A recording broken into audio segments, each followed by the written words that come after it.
Hello everyone, I hope you are great. इस video में हम बात करेंगे ट्रिपल ई ब्रांच की वीआईटी वेल्लोर में। So how is triple E branch, because right now you as you pass class 12 आपको triple E branch के बारे में इतना आइडिया नहीं होगा एंड यूजुअली आप कंप्यूटर साइंस ब्रांच के ही बारे में सुनते हो। बट मेरे से बहुत लोग ने पूछा था कि आप ट्रिपल ई ब्रांच के बारे में बताओ और इससे रिलेटेड फील्ड्स के बारे में बताओ कि इसका क्या प्लेसमेंट जाता है, बेसिकली प्लेसमेंट इसका कहता जाता है। तो अगर हम वीआईटी वेल्लोर की बात करें और साथ में वीआईटी चेन्नई भी जोड़ लें तो इसका प्लेसमेंट काफी ठीक गया है। मतलब अगर मैंने पिछले साल का स्टैट्स चेक किया तो the average placement was 7 to 8 lakhs। Okay, it's not that. आप इस प्लेसमेंट को बहुत सारे कॉलेज के कंप्यूटर साइंस से भी कंपेयर करो तो मे बी ये प्लेसमेंट थोड़ा सा ज्यादा है, बिकॉज बहुत ज्यादा प्राइवेट कॉलेजेस में आप देखोगे कंप्यूटर साइंस का भी प्लेसमेंट 4 to 5 LPR रहता है। ठीक है, तो उसके कंपेरिजन में यहाँ की ट्रिपल ई ब्रांच ज्यादा अच्छी है। एंड नॉट टू मेंशन यहाँ आपको वीआईटी वेल्लोर में ज्यादा एक्सपोजर भी मिलेगा ट्रिपल ई ब्रांच में, ठीक है, as compare to other private college computer science branch. तो आपको क्या ट्रिपल ई ब्रांच लेनी चाहिए? तो देखो, सिर्फ इसका ये आंसर नहीं कि आपको कंप्यूटर साइंस नहीं मिल रही तो आपने ट्रिपल ई ब्रांच ले ली, आपको इलेक्ट्रॉनिक्स एंड कम्युनिकेशन भी नहीं मिली तो आपको ट्रिपल ई ब्रांच मिल गई।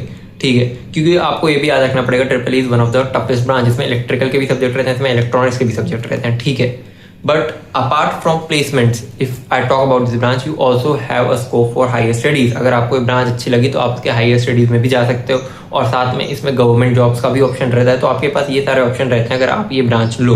आपको दोनों एडवांटेज मिल जाता है, प्लेसमेंट में बैठ सकते हो, जैसे मैंने बताया प्लेसमेंट भी काफी डिसेंट ही है। और अगर आपको प्लेसमेंट नहीं लेना आपको ब्रांच का तो आप हायर स्टडीज में जा सकते हो या आप गवर्नमेंट जॉब्स की प्रिपरेशन कर सकते हो इस ब्रांच से। तो it is not a very bad deal. सिर्फ अपना परसेप्शन दो, ठीक है ना, this is just my perception. तो ये जो ब्रांचेस रहती हैं, कोर ब्रांचेस रहती हैं, ठीक है ना, इनके थोड़े सब्जेक्ट ज्यादा डिफिकल्ट रहते हैं। ठीक है, बट अगर आप इनके सब्जेक्ट मैनेज कर सकते हो, if you can manage the subject, तो आप क्या है कि आप अपने साथ साथ डीएसए भी कर सकते हो और आप नॉर्मल कंप्यूटर के प्लेसमेंट में बैठ सकते हो। जो सीएसए के लिए कंपनीज आ रही है, मोस्टली कंपनीज में आप वहां भी बैठ सकते हो और आपका प्लेसमेंट निकल जाएगा। तो आपको यहाँ पे एडवांटेज क्या मिलेगी कि आप वीआईटी वेल्लोर में तो वहाँ ज़्यादा कंपनीज आती हैं तो आप बहुत ज़्यादा कंपनीज के लिए बैठ सकते हो। और साथ में अगर आपकी ये फील्ड भी स्ट्रॉन्ग, इलेक्ट्रिकल एंड इलेक्ट्रॉनिक्स आपकी फील्ड स्ट्रॉन्ग है तो जो वहाँ की कंपनीज आ रही है उसमें भी आप बैठ सकते हो। तो इतना तो ज़्यादा किसी का मुझे नहीं लगता कोई कर पाता हो कि दोनों प्लेसमेंट में बैठ जाए, बट एटलीस्ट आप एक साइड के तो प्लेसमेंट में ढंग से बैठ ही पाओगे। ठीक है, या आप कंप्यूटर के प्लेसमेंट में बैठ पाओगे, यहाँ के कोर के प्लेसमेंट में बैठ पाओगे। ठीक है, तो मतलब आपके पास रहेगा ये एडवांटेज।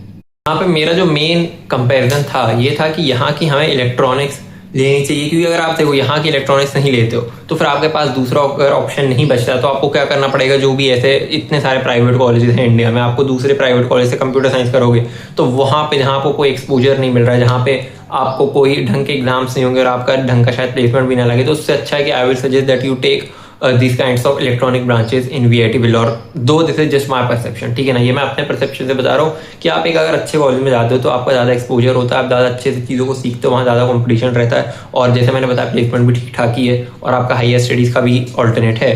तो मेरे हिसाब से तो आपके लिए ज़्यादा बढ़िया रहेगा कि आप यहाँ पे इलेक्ट्रॉनिक्स लो, ना कि कोई ऐसे कॉलेज में कंप्यूटर साइंस लो जिस कॉलेज का नाम ही नहीं है। So right now I am preferring the college over the branch. सिर्फ ई ट्रिपल ई ब्रांच की बात करूं तो यार देखो, मेरे को तो उतनी ज़्यादा इसकी नॉलेज होगी नहीं क्योंकि मैं खुद कंप्यूटर साइंस का स्टूडेंट हूं। तो आपको बिल्कुल इन डेप्थ नॉलेज इसकी जानी है तो आपको स्टूडेंट यानी किसी प्रोफेसर से बात करनी पड़ेगी, वही आपको बता सकता है कि इसकी बिल्कुल एग्जैक्ट क्या स्कोप है। और अगर आप ये पढ़ते हो तो आप क्या कर सकते हो। मैंने तो आपको इन जनरल आइडिया दे दिया कि वीआईटी वेल्लोर की ट्रिपल ई ब्रांच ठीक है, वहाँ के प्लेसमेंट भी ठीक है और साथ में आप कंप्यूटर्स के भी प्लेसमेंट में बैठ सकते हो, आईटी कंपनी के भी प्लेसमेंट में बैठ सकते हो और बाद में आप हायर स्टडीज में भी जा सकते हो। एक मैंने जनरल आइडिया आपको दे दिया है जो आपको कोई भी स्टूडेंट देगा।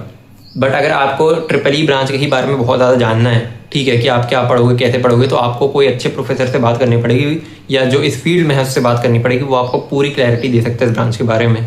Triple E branch is of course much better than mechanical and civil branches, क्योंकि वो तो पूरी ही कोर की तरफ हो जाती हैं। ठीक है ना, तो बहुत ज़्यादा IT companies does not allow the mechanical and civil people to sit, but they do allow triple E people to sit. So triple E has their advantage. Okay, मतलब वो इतनी अलग ब्रांच नहीं हो जाती कंप्यूटर साइंस से। Everyone, that's it for watching. This was my perception and my opinions. If you liked the video, you can comment it down and you can also subscribe to my channel. Bye.